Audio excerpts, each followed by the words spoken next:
17 September 2024 મંગળવારથી 2 October સુધી પિતૃપક્ષમાં ભૂલથી પણ આ 5 વસ્તુઓ ન ખાઓ, નહીંતર તમારા પિતૃઓ નારાજ થઈ જશે, ઘરમાં કંગાળી આવી જશે અને પરિવારના બધા સભ્યોને પિતૃદોષ લાગી જશે. મિત્રો, જ્યારે આપણે પિતૃઓ આપણાથી પ્રસન્ન હોય છે ત્યારે તેમના આશીર્વાદ આપણે જીવનમાં સુખ, શાંતિ અને સમૃદ્ધિ આપે છે. અને જ્યારે આપણા પિતૃઓ આપણાથી પ્રસન્ન નથી હોતા ત્યારે આપણે પિતૃદોષનો સામનો કરવો પડે છે, જે આપણા જીવનમાં અવરોધો, મુશ્કેલીઓ અને કઠિનાઈઓ લાવે છે. પિતૃઓની નારાજગી આપણા પરિવારની સમૃદ્ધિ અને શાંતિ પર ઊંડો પ્રભાવ પાડી શકે છે. મિત્રો, પિતૃપક્ષ દરમિયાન કેટલીક એવી ભૂલો થાય છે જે આપણે બિલકુલ પણ ન કરવી જોઈએ, કારણ કે તે પિતૃઓની નારાજગીનું કારણ બની શકે છે. યોગ્ય રીતે શ્રાદ્ધ અને તર્પણ કરવું એ જ પિતૃઓની પ્રસન્નતા અને તેમના આશીર્વાદનો માર્ગ છે. અને સાથે સાથે અમે તમને એ જણાવીશું કે પિતૃપક્ષ દરમિયાન કઈ કઈ વસ્તુઓનું સેવન ન કરવું જોઈએ, જેથી આપણા પિતૃઓ આપણાથી નારાજ ન થાય અને તેમના આશીર્વાદ આપણને મળતા રહે. તો આ વિડીયોમાં આગળ વધીએ તે પહેલાં, હે ભોળેનાથ, આ વિડીયોને જે કોઈ લાઈક કરે અને ચેનલને સબસ્ક્રાઈબ કરે તેના જીવનમાં કદી દુઃખ દર્દ ન આવવા દેજો. તેનું ઘર હંમેશા ધન ધાન્યથી ભરેલું રાખજો. મિત્રો, ભાદ્રપદ માસની પૂર્ણિમાથી લઈને આશ્વિન માસની અમાવસ્યા સુધીના દિવસોને પિતૃપક્ષ અથવા શ્રાદ્ધ પક્ષ કહેવામાં આવે છે. આ એ સમય હોય છે જ્યારે આપણે આપણા પૂર્વજોની આત્માની શાંતિ માટે પિંડદાન, તર્પણદાન અને દાન જેવા કર્મો કરીએ છીએ અને તેમના પ્રત્યે શ્રદ્ધા વ્યક્ત કરીએ છીએ. આ વર્ષ પિતૃપક્ષ 17 સપ્ટેમ્બર 2024 મંગળવારથી શરૂ થઈ ચૂક્યો છે.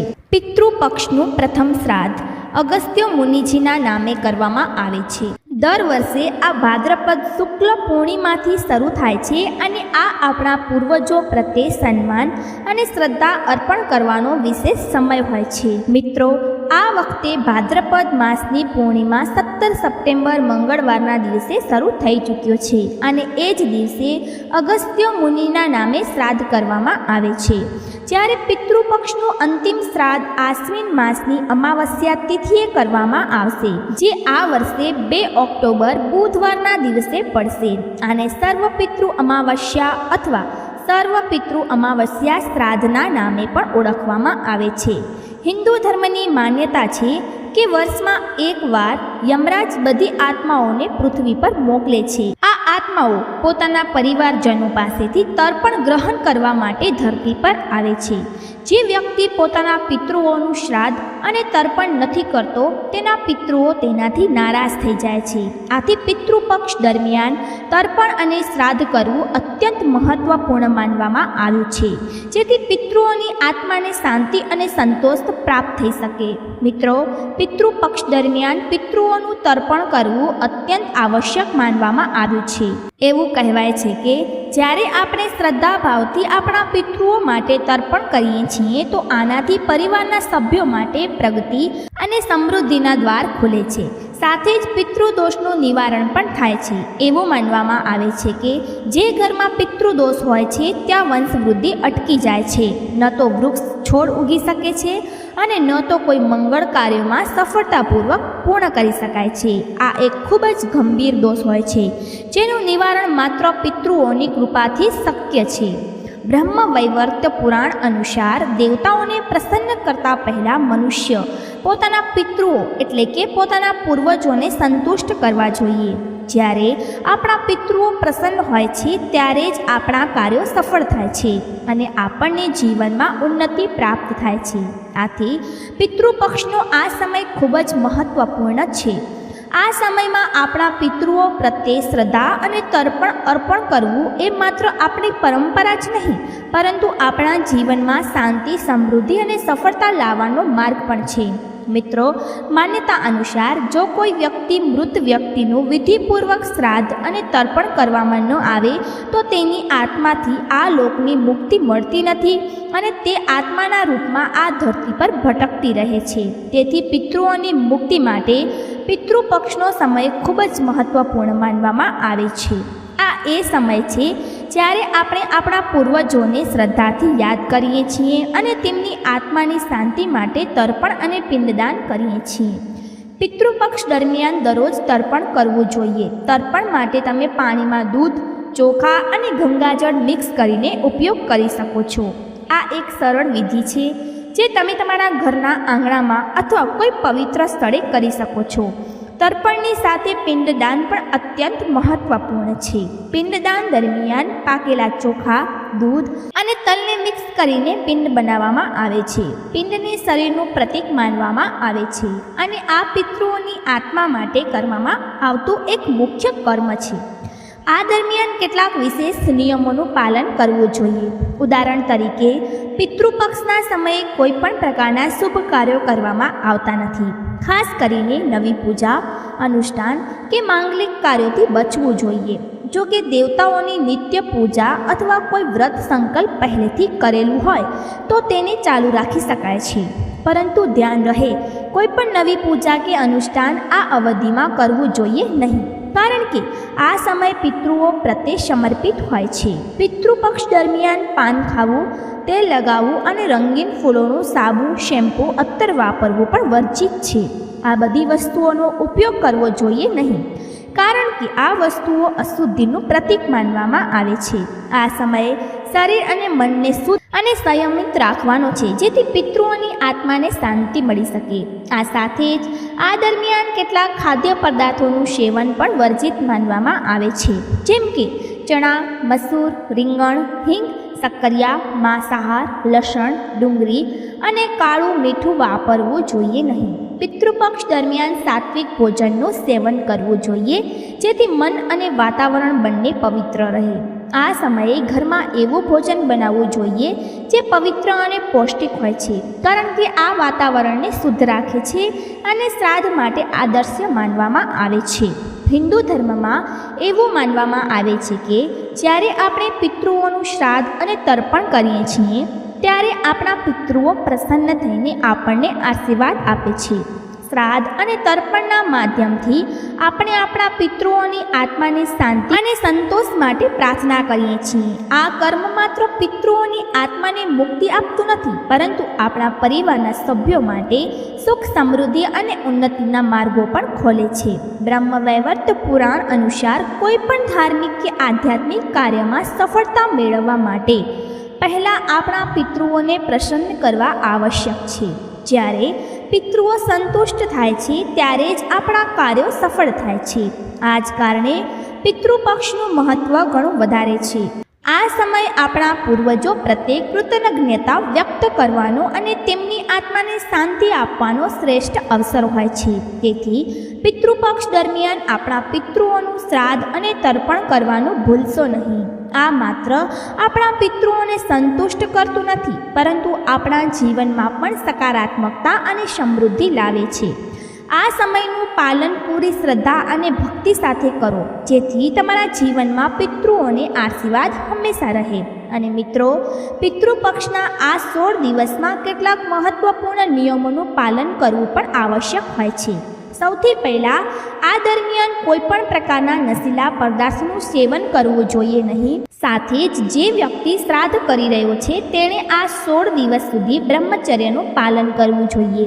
આ ઉપરાંત આ સમયમાં કોઈ પણ પ્રકારના નવા વસ્ત્રો, આભૂષણો કે કિંમતી સામાન ખરીદવાથી બચવું જોઈએ, કારણ કે આ સમય પિતૃઓ પ્રત્યે સમર્પણ અને શાંતિનો હોય છે.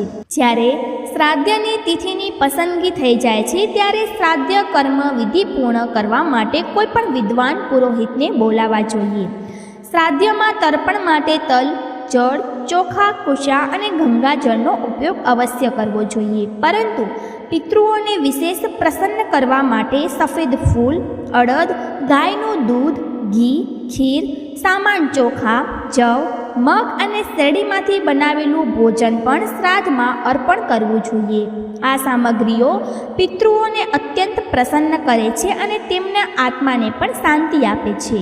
તુલસી, આંબો અને પીપળાના વૃક્ષ પર પિતૃપક્ષ દરમિયાન જળ અર્પણ કરવું પણ એક મહત્વપૂર્ણ કર્મ છે. આમ કરવાથી પિતૃઓનું આશીર્વાદ મળે છે અને પરિવારમાં સુખ શાંતિ જળવાઈ રહે છે. જ્યારે તમે તમારા પિતૃઓનું શ્રાદ્ધ કરી રહ્યા છો ત્યારે સૂર્યનારાયણને જળ અર્પણ કરો અને ગાયત્રી મંત્ર તથા પિતૃ સ્ત્રોતનો પાઠ દક્ષિણમુખી થઈને કરો. આ પ્રાચીન વિધિ પિતૃઓના આત્માને શાંતિ આપે છે અને શ્રાદ્ધને સફળ બનાવે છે. પિતૃપક્ષનો આ સમય આપણા પિતૃઓ પ્રત્યે સન્માન અને કૃતજ્ઞતા વ્યક્ત કરવાનો અવસર હોય છે. આ 16 દિવસમાં કરેલા તર્પણ, પિંડદાન અને શ્રાદ્ધ કર્મથી પિતૃઓ સંતુષ્ટ થાય છે અને તેમના આશીર્વાદ આપણા જીવનમાં ઉન્નતિ અને સુખ સમૃદ્ધિનો માર્ગ આપે છે. આથી પિતૃપક્ષના આ દિવસોમાં નિયમોનું પાલન કરો અને તમારા પિતૃઓનું શ્રાદ્ધ પૂરી શ્રદ્ધા અને સમર્પણ સાથે કરો. પિતૃઓની પ્રસન્નતા અને આશીર્વાદથી તમારા જીવનમાં હંમેશા શાંતિ, સમૃદ્ધિ અને સફળતા જળવાઈ રહેશે. મિત્રો, પિતૃપક્ષ હિન્દુ ધર્મમાં અત્યંત મહત્વપૂર્ણ સમય હોય છે, કારણ કે આ એ સમય છે જ્યારે આપણે આપણા પિતૃઓ એટલે કે પૂર્વજોને શ્રદ્ધાંજલિ અર્પણ કરીએ છીએ અને તેમના આત્માની શાંતિ માટે તર્પણ અને પિંડદાન કરીએ છીએ. પિતૃપક્ષ દરમિયાન કેટલાક વિશેષ નિયમોનું પાલન કરવું અત્યંત આવશ્યક હોય છે, જેથી શ્રાદ્ધનો પૂરો લાભ મળી શકે છે. સૌપ્રથમ, પિતૃપક્ષમાં આ 16 દિવસોમાં કોઈ પણ પ્રકારના નશીલા પદાર્થોનું સેવન વર્જિત માનવામાં આવ્યું છે. સાથે જે વ્યક્તિ શ્રાદ્ધ કરી રહ્યો છે તેણે આ અવધિમાં બ્રહ્મચર્યનું પાલન કરવું જોઈએ અને આ દરમિયાન નવા વસ્ત્રો કે આભૂષણો કે કોઈ કિંમતી સામાન ખરીદવાનું પણ ટાળવું જોઈએ, કારણ કે આ સમય પિતૃઓ પ્રત્યે સમર્પણ અને સાધનાનો હોય છે. પિતૃપક્ષ દરમિયાન કાગડા, ગાય અને કૂતરાને ભોજન આપવું પણ અત્યંત આવશ્યક માનવામાં આવ્યું છે, કારણ કે તેના વગર શ્રાદ્ધ અધૂરું માનવામાં આવે છે. હિન્દુ ધર્મમાં એવું માનવામાં આવે છે કે કાગડો પિતૃઓનું પ્રતીક હોય છે અને તેને ભોજન અર્પણ કરવાથી પિતૃઓના આત્માને તૃપ્ત થાય છે. આની સાથે કીડીઓને લોટ, ચોખા અને અન્ય અનાજ પણ નાખવું જોઈએ. આમ કરવાથી આપણા પિતૃઓના આશીર્વાદ મળે છે અને આપણા જીવનમાં સુખ સમૃદ્ધિ આવે છે. શ્રાદ્ધ દરમિયાન ઘરમાં સાત્વિક ભોજન બનાવવું જોઈએ અને ખાસ કરીને એ ભોજનનું ધ્યાન રાખવું જોઈએ જે તમારા પિતૃઓને પ્રિય હતું. આ સમયે લસણ અને ડુંગળીનો ઉપયોગ ન કરવો જોઈએ, કારણ કે તેને અશુદ્ધ માનવામાં આવે છે. માન્યતા છે જ્યારે આપણે પિતૃઓનું સ્મરણ કરીએ છીએ અને તેમના માટે ભોજન બનાવીએ છીએ ત્યારે તેઓ ઘરે આવે છે અને ભોજન ગ્રહણ કરીને તૃપ્ત થાય છે. તર્પણ અને પિંડદાન પછી પુરોહિત અને બ્રાહ્મણોને ભોજન કરાવવું અત્યંત આવશ્યક હોય છે. બ્રાહ્મણોને ભોજન કરાવ્યા પછી તેમણે દક્ષિણા, વસ્ત્ર, ચોખા, દાળ, ખાંડ, મીઠું, મસાલા, કાચા શાકભાજી, તેલ અને મોસમી ફળ દાનમાં આપવા જોઈએ. આ પછી પિતૃઓને ધન્યવાદ આપવા જોઈએ અને જાણે અજાણે થયેલી કોઈ પણ ભૂલ માટે ક્ષમા માંગવી જોઈએ. આ પછી આખા પરિવાર સાથે શ્રદ્ધા અને સમર્પણ સાથે ભોજન ગ્રહણ કરવું જોઈએ. હવે વાત કરીએ પિતૃઓનું તર્પણ કઈ તિથિએ કરવું જોઈએ અને કેવી રીતે કરવું જોઈએ. શ્રાદ્ધ કરવાનો મુખ્ય નિયમ એ છે કે દિવંગત પરિવારજનોના મૃત્યુથી તિથિ અનુસાર તેમનું શ્રાદ્ધ કરવામાં આવે છે. જો તમારા કોઈ પરિવારજનોનું મૃત્યુ પ્રતિપદા તિથિએ થયું હોય તો તેમનું શ્રાદ્ધ પ્રતિપદા તિથિએ જ કરવું જોઈએ. જે પરિવારજનોનું આકસ્મિક મૃત્યુ કે અકસ્માતમાં મૃત્યુ થયું હોય તેમનું તર્પણ અને શ્રાદ્ધ ચતુર્દશીએ તિથિએ કરવામાં આવે છે. જો કોઈ પિતૃની મૃત્યુ તિથિ જાણીતી ન હોય તો તેમનું શ્રાદ્ધ સર્વ પિતૃ અમાવસ્યાના દિવસે કરવું યોગ્ય માનવામાં આવ્યું છે. સૌભાગ્યવતી સ્ત્રીઓનું શ્રાદ્ધ 9મી તિથિએ કરવામાં આવે છે, જ્યારે સંન્યાસીઓનું શ્રાદ્ધ દ્વાદશી તિથિએ કરવું જોઈએ. હવે હું તમને 2024ના પિતૃપક્ષની તિથિઓ અનુસાર શ્રાદ્ધના સાચા સમયની માહિતી આપું છું. જુઓ, પિતૃપક્ષની શરૂઆત 17 સપ્ટેમ્બર 2024 મંગળવારથી થઈ ચૂકી છે. આ દિવસ ભાદ્રપદ પૂર્ણિમા હતો. ચતુર્દશી તિથિનું શ્રાદ્ધ 30 સપ્ટેમ્બર 2024 સોમવારે કરવામાં આવશે. સર્વપિતૃ અમાવસ્યા 2 ઓક્ટોબર 2024 બુધવારે આવશે. 9મી તિથિનું શ્રાદ્ધ 27 સપ્ટેમ્બર 2024 શુક્રવારે થશે. દ્વાદશી તિથિનું શ્રાદ્ધ 29 સપ્ટેમ્બર 2024ને રવિવારે કરવામાં આવશે. મિત્રો, આ તિથિઓ 2024ના પંચાંગ અનુસાર છે, જેથી તમે તમારા પિતૃઓનું શ્રાદ્ધ અને તર્પણ સાચા સમયે કરી શકશો. આ અત્યંત મહત્વપૂર્ણ સમય હોય છે જ્યારે આપણે આપણા પૂર્વજો પ્રત્યે કૃતજ્ઞતા વ્યક્ત કરીએ છીએ અને તેમના આત્માની શાંતિ માટે તર્પણ અને પિંડદાન કરીએ છીએ. આ દરમિયાન તમારે ધ્યાન રાખવું જોઈએ કે ઘરનું વાતાવરણ શુદ્ધ અને શાંતિપૂર્ણ હોય. શ્રાદ્ધ દરમિયાન કોઈપણ પ્રકારની અશુદ્ધથી બચવું જોઈએ અને દરેક કામ શ્રદ્ધા અને સમર્પણ સાથે કરવું જોઈએ. મિત્રો, પિતૃપક્ષનો આ સમયને આપણને યાદ અપાવે છે કે આપણા પૂર્વજો આપણા જીવનનો આધાર છે અને તેમના આશીર્વાદથી જ આપણે જીવનમાં પ્રગતિ કરીએ છીએ. આથી આપણે આપણા પિતૃઓ પ્રત્યે શ્રદ્ધાભાવથી તર્પણ અને શ્રાદ્ધ કરવું જોઈએ, જેથી તેમની આત્માને શાંતિ અને સંતોષ પ્રાપ્ત થાય. મિત્રો, પિતૃપક્ષનો આ સમય હિન્દુ ધર્મમાં અત્યંત મહત્વપૂર્ણ માનવામાં આવે છે. આ તે સમય હોય છે જ્યારે આપણે આપણા પિતૃઓને યાદ કરીએ છીએ અને તેમના આત્માની શાંતિ માટે તર્પણ, પિંડદાન અને શ્રાદ્ધ જેવા કર્મો કરીએ છીએ. આ સમયે શુદ્ધ અને સાત્વિક ભોજન દ્વારા પિતૃઓને પ્રસન્ન કરવામાં સમર્પિત કરવામાં આવે છે. આવો જાણીએ કે પિતૃપક્ષ દરમિયાન કઈ કઈ વસ્તુઓ ખાવી જોઈએ અને કઈ વસ્તુઓથી બચવું જોઈએ, જેથી આપણા પિતૃઓ પ્રસન્ન થાય છે અને તેમનું આશીર્વાદ આપણને પ્રાપ્ત થઈ શકે છે. સાત્વિક ભોજનનું મહત્ત્વ પિતૃપક્ષમાં વિશેષ હોય છે. સાત્વિક ભોજનનો અર્થ થાય છે એવું ખાવું જે શુદ્ધ અને તાજું હોય અને આપણા મન અને શરીરને શાંતિ આપે. સાત્વિક ભોજન પિતૃઓના આત્માને શાંતિ અને સંતોષ આપે છે અને તેમને તૃપ્ત કરે છે. આ પ્રકારના ભોજનમાં ચોખા, ઘઉંની રોટલી, મસાલા વગરની શાકભાજી, લીલા શાકભાજી અને તાજા ફળો સામેલ હોય છે. આ બધી વસ્તુઓ આપણા પિતૃઓને પ્રસન્ન કરે છે અને આપણા શરીરને પણ શુદ્ધ અને સ્વસ્થ રાખે છે. પિતૃઓનું અર્પણ માટે સફેદ ખાદ્ય પદાર્થોનું વિશેષ મહત્ત્વ હોય છે, જેમ કે સફેદ ચોખા, ગાયનું દૂધ અને ખીર. આ બધા ખાદ્ય પદાર્થો પવિત્રતાના પ્રતીક માનવામાં આવે છે અને પિતૃઓના આત્માને શાંતિ આપે છે. ખીર, જે ગાયના દૂધ અને ચોખાથી બનાવવામાં આવે છે, તેને પિતૃઓનું પ્રિય ભોજન માનવામાં આવે છે. તેને અર્પણ કરવાથી પિતૃઓ પ્રસન્ન થાય છે અને તેમના આશીર્વાદ પરિવારના બધા સભ્યોને પ્રાપ્ત થાય છે. સફેદ ચોખા અને તલનું પણ વિશેષ મહત્ત્વ હોય છે. તલનું તર્પણ પિતૃઓને સંતોષ અને શાંતિ આપે છે અને તેને અર્પણ કરવાથી પિતૃઓના આત્માને તૃપ્તિ મળે છે. તલનું તર્પણ કરવાથી પિતૃઓને ખુશી મળે છે. આ પ્રાચીન કાળથી જ એક મહત્ત્વપૂર્ણ કર્મ માનવામાં આવ્યું છે. તલ માત્ર પિતૃઓના આત્માને સંતોષ જ નથી આપતા, પરંતુ તર્પણ દ્વારા આપણને પિતૃઓનું આશીર્વાદ પ્રાપ્ત કરવામાં પણ મદદ કરે છે. આ ઉપરાંત તમે તમારા ભોજનમાં પણ તલનો ઉપયોગ કરી શકો છો, જેથી પિતૃઓને સંતોષ પ્રાપ્ત થઈ શકે. તલથી પિંડદાન કરવું પણ પિતૃઓને ખૂબ જ પ્રસન્ન કરે છે. ગાયનું દૂધ અને ઘીનું સેવન પિતૃઓને તૃપ્ત કરવા માટે અત્યંત મહત્વપૂર્ણ હોય છે. ગાયનું દૂધ અને ઘી શુદ્ધતા અને પવિત્રતાનું પ્રતીક હોય છે અને તેને અર્પણ કરવાથી પિતૃઓના આત્માને શાંતિ અને સંતોષ મળે છે. ખીર, જે ગાયના દૂધથી બનાવવામાં આવે છે, તેને પિતૃઓને અર્પણ કરવાથી તેઓ અત્યંત પ્રસન્ન થાય છે અને તેમનું આશીર્વાદ પરિવારના બધા સભ્યોના જીવનમાં સુખ, સમૃદ્ધિ અને શાંતિ લાવે છે. પિતૃઓને પ્રસન્ન કરવા માટે તાજા ફળો અને મોસમી શાકભાજીનું સેવન પણ અત્યંત શુભ માનવામાં આવે છે. કેળા, નાળિયેર, જામફળ, અન્ય મોસંબી ફળો પિતૃઓને અર્પણ કરવાથી તેમના આત્માને સંતોષ પ્રાપ્ત થાય છે. આ ઉપરાંત દૂધી, કોળું, તુરિયા જેવા લીલા શાકભાજી પણ પિતૃઓને અર્પણ કરી શકાય છે.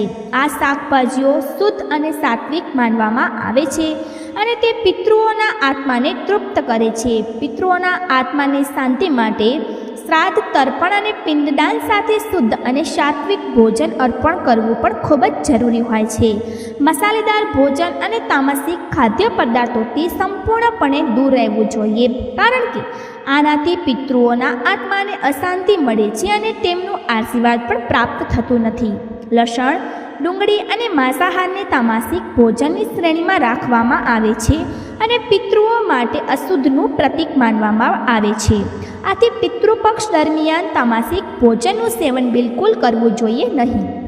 હવે વાત કરીએ એ વસ્તુઓની જેને પિતૃઓને અર્પણ કરવું શુભ માનવામાં આવે છે. પિતૃઓને ખીર, સફેદ ચોખા, તલ અને ગાયનું દૂધ અર્પણ કરવું સૌથી ઉત્તમ માનવામાં આવે છે.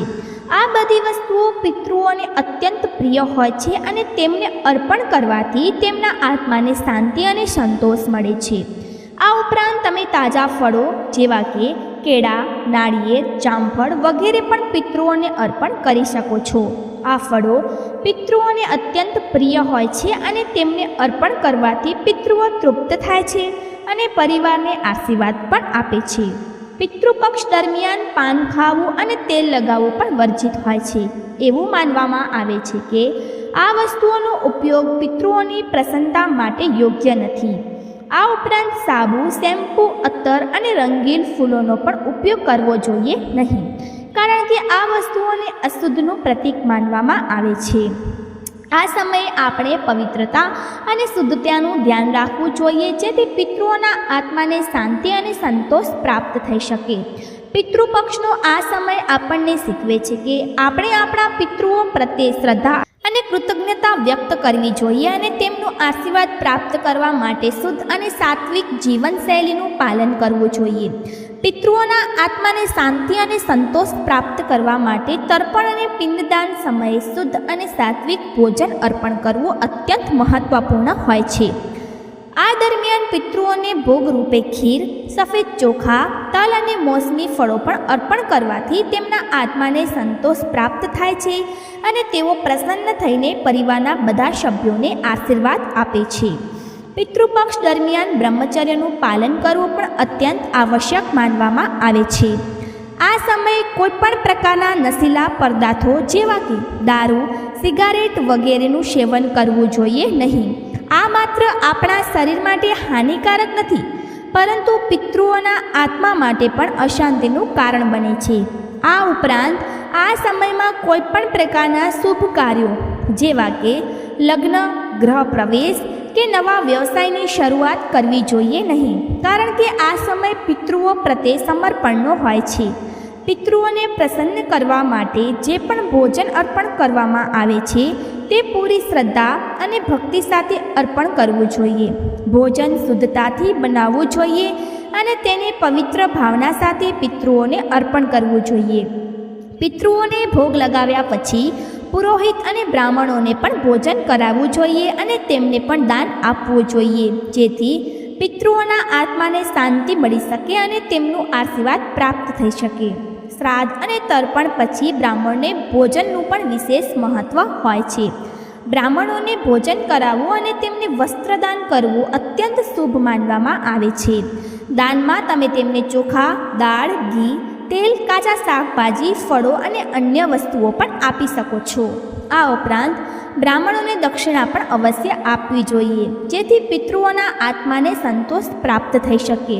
આ પછી પિતૃઓનો આભાર માનવો અને તેમની પાસે જાણે અજાણે થયેલી કોઈ પણ ભૂલ માટે ક્ષમા માંગવી પણ અત્યંત મહત્ત્વપૂર્ણ હોય છે. આ આપણી પરંપરાનો ભાગ છે અને આનાથી પિતૃઓના આત્માને શાંતિ મળે છે. પિતૃઓ પાસે ક્ષમા માંગીને આપણે તેમના પ્રત્યે આપણી શ્રદ્ધા અને સમર્પણ વ્યક્ત કરીએ છીએ અને તે સુનિશ્ચિત કરીએ છીએ કે આપણા કર્મ શુદ્ધ અને પવિત્ર હોય. પિતૃઓની પ્રસન્નતા માટે આપણે આખા પરિવાર સાથે શ્રદ્ધાપૂર્વક ભોજન ગ્રહણ કરવું જોઈએ. આ સમયે આખા પરિવાર સાથે મળીને પિતૃઓની પૂજા કરવી જોઈએ અને ભોજન અર્પણ કરવું અત્યંત શુભ હોય છે. આનાથી પરિવારમાં એકતા અને સમર્પણની ભાવના ઉત્પન્ન થાય છે અને પિતૃઓના આશીર્વાદ આખા પરિવારને પ્રાપ્ત થાય છે. તો મિત્રો, આ પિતૃપક્ષ દરમિયાન આ બધી વાતોનું ધ્યાન રાખો અને તમારા પરિવારને પિતૃઓના શ્રાદ્ધ, તર્પણ અને પિંડદાન પૂરી શ્રદ્ધા અને ભક્તિ સાથે કરો, જેથી તેમના આત્માને શાંતિ પ્રાપ્ત થાય અને તેમનું આશીર્વાદ તમારા જીવનમાં સુખ અને સમૃદ્ધિ લાવે. મિત્રો, તમે શું જાણો છો કે પિતૃપક્ષના સમયે પિતૃઓની કથા સાંભળવાથી આપણને અદ્ભુત આશીર્વાદ પણ પ્રાપ્ત થાય છે. પિતૃપક્ષ આપણા પૂર્વજોને સમર્પિત એક વિશેષ સમય હોય છે. આ દરમિયાન પિતૃઓની કથા સાંભળવી તેમના આશીર્વાદ પ્રાપ્તિ થાય છે અને આપણા જીવનમાં સુખ, શાંતિ અને ખુશહાલી આવે છે. પિતૃપક્ષની કથા માત્ર આપણે આપણા પૂર્વજો સાથે જોડે છે એટલું જ નહીં, પણ આપણે તેમના આશીર્વાદથી દરેક મુશ્કેલીઓનો સામનો કરવાની શક્તિ પણ પ્રદાન કરે છે. તો આવો જાણીએ, પિતૃપક્ષની કથા સાંભળવાથી આપણને શું લાભ થઈ શકે છે. ઘણા સમય પહેલાંની વાત છે. એક ગામમાં એક ધર્મનિષ્ઠ બ્રાહ્મણ રહેતા હતા, જેમનું નામ કરુણાશંકર હતું. કરુણાશંકર તેમની ઈમાનદારી, નિષ્ઠા અને ધાર્મિક કર્મકાંડો માટે આખા ગામમાં પ્રસિદ્ધ હતા. તેમનો વિશ્વાસ હતો કે તેમના જીવનમાં સુખ, શાંતિ અને સમૃદ્ધિ છે. તેમના પિતૃઓના આશીર્વાદથી જ છે. આથી કરુણાશંકર દર વર્ષે પિતૃપક્ષ દરમિયાન તેમના પિતૃઓ માટે વિધિપૂર્વક તર્પણ અને શ્રાદ્ધ કરતા હતા. તેમનું માનવું હતું કે તેમના પિતૃઓનું આશીર્વાદ જ તેમના પરિવારને સમૃદ્ધ અને સુરક્ષિત રાખે છે. કરુણાશંકર હંમેશા તેમના પિતૃઓનું સ્મરણ અને શ્રદ્ધા ભક્તિ સાથે કર્યું. દર વર્ષે જ્યારે પિતૃપક્ષ આવતો, કરુણાશંકર તેમના ઘરને શુદ્ધ કરતા, પવિત્ર સ્નાન કરતા અને વિધિપૂર્વક તર્પણ અને પિંડદાન કરતા. તેમના આ સમર્પણને કારણે તેમના ઘરમાં હંમેશા સુખ સમૃદ્ધિ રહેતી હતી. તેમના ખેતરોમાં હરીભરી ફસલ લહેરાતી રહેતી અને તેમના પરિવારના બધા સભ્યો સ્વસ્થ અને ખુશહાલ રહેતા હતા. ગામના અન્ય લોકો પણ કરુણાશંકરની પૂજા પાઠ અને તર્પણ માટે તેમનું સન્માન કરતા હતા. પરંતુ જેમ જેમ સમય વીતતો ગયો, કરુણાશંકરના જીવનમાં ધીરે ધીરે કેટલીક અજીબ ઘટનાઓ થવા લાગી. તેમના ખેતરોમાં પાક સુકાવા લાગ્યો, પરિવારના સભ્યો બીમાર રહેવા લાગ્યા અને તેમના ઘરની સુખ સમૃદ્ધિ ઘટવા લાગી. આ બધું અચાનક થયું અને કરુણાશંકરને સમજાયું નહીં કે આ બધું કેમ થઈ રહ્યું છે.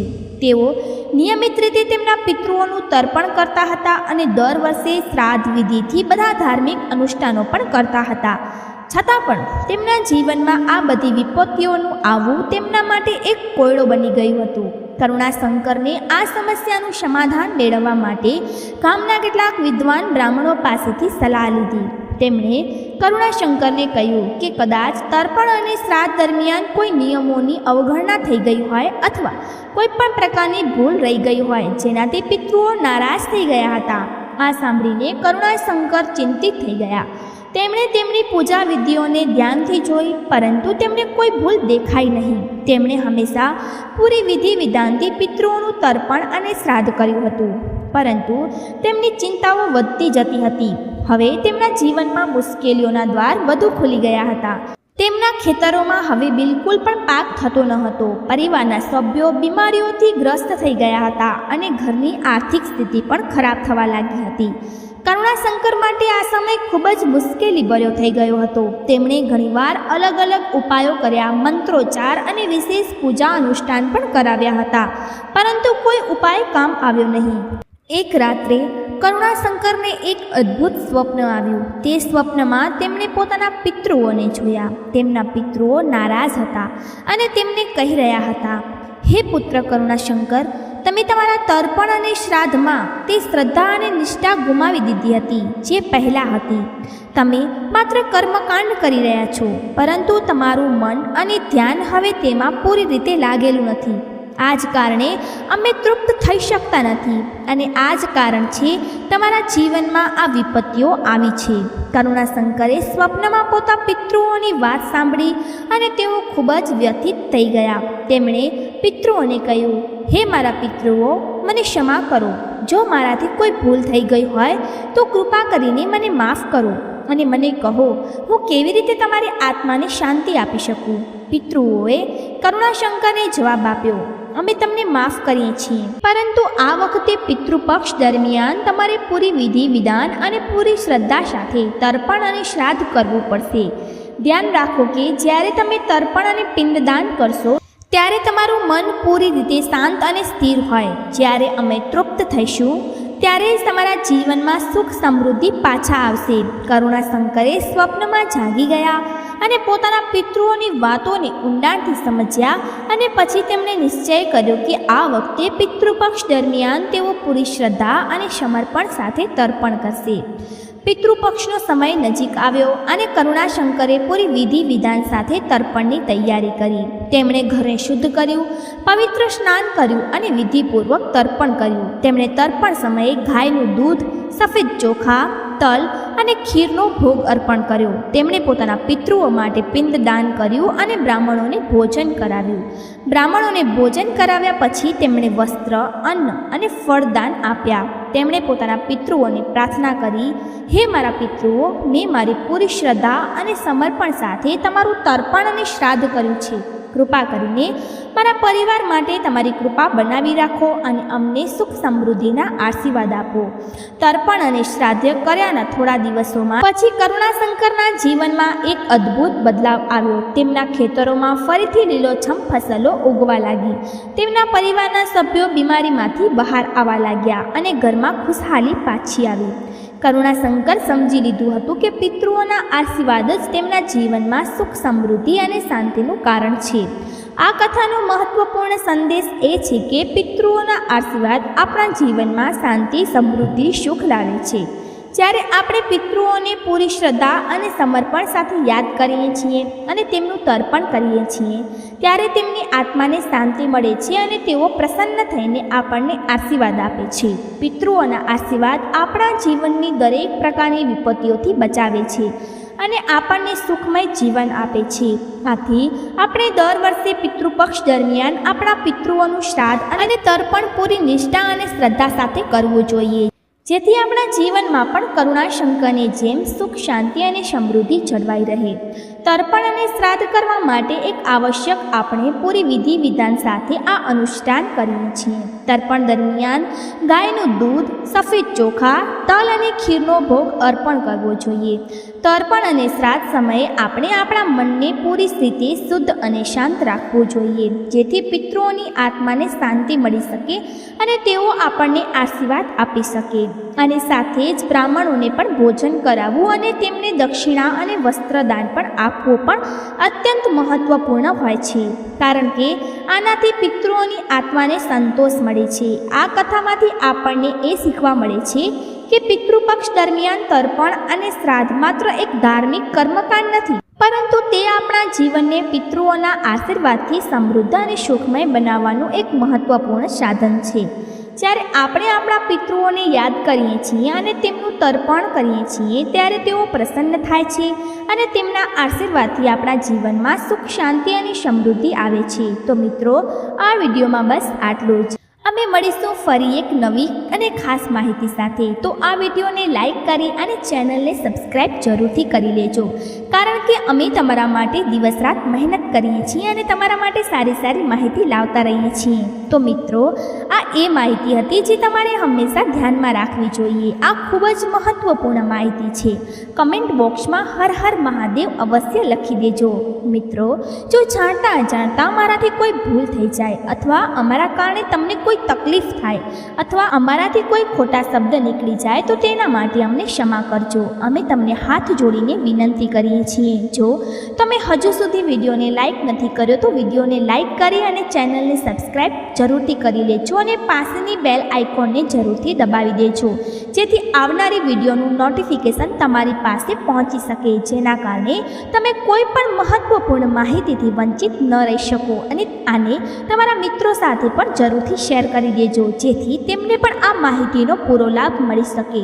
અને અમને તમને મળીશું આગલા વિડીયોમાં એક નવી માહિતી સાથે. ત્યાં સુધી તમારો ખૂબ ખૂબ આભાર.